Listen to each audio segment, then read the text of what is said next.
It's the African Magic Viewers' Choice Awards 2025, and setting this year's celebration in motion is a series of events that highlight the positive growth of the African film industry. Today, the spotlight shifts to the future, Young Filmmakers Day, a day dedicated to the dreamers and doers who are just getting started. The AMVCA is focused on celebrating the excellence of African filmmakers, while platforms like the Young Filmmakers Day and even the Multi-Choice Talent Factory are platforms to train the young generation of filmmakers, the next generation of filmmakers. So it's really about, because for you to celebrate excellence, you have to have talent pipeline. You have to have talent in the pipeline so that as the people who are good, keep growing older, you have younger ones who can, continue the culture of excellence. So that's the reason why AMVCA's Multi-Choice they're very big on training through platforms like the Young Filmmakers Day.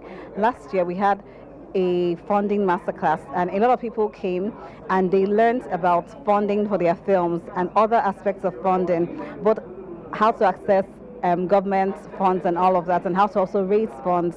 This year is about sound in filmmaking, because sound is crucial. It's a crucial element of filmmaking.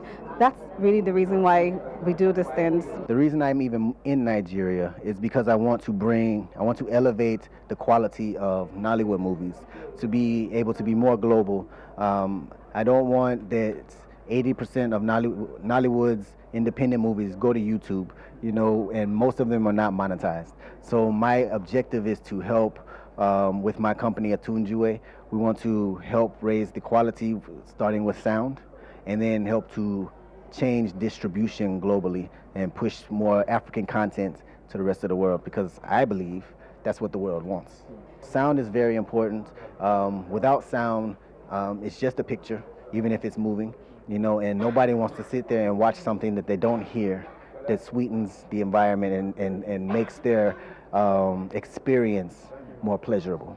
Oh, I learned a whole lot of stuff, there's a lot of best practices, the better ways to do the things that we have been doing, to be more effective and efficient, how to, liaise with other crew members like the AD, producer, insist on certain things so that when you get to post, you don't have issues. As a producer, my focus is normally time management, money management, and today I realized that sometimes it's not really about the money and the time if you don't get the product right.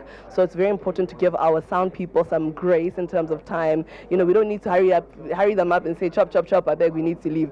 But it's very important for us to give them grace in order to be able to get a good quality production at the end, as well as save costs, because you can't imagine having to redo the same thing you needed to do in the first place on set at post-production. So it's important for us to really measure and weigh those two things out, because if we don't do it right on set, post-production is going to be another cost.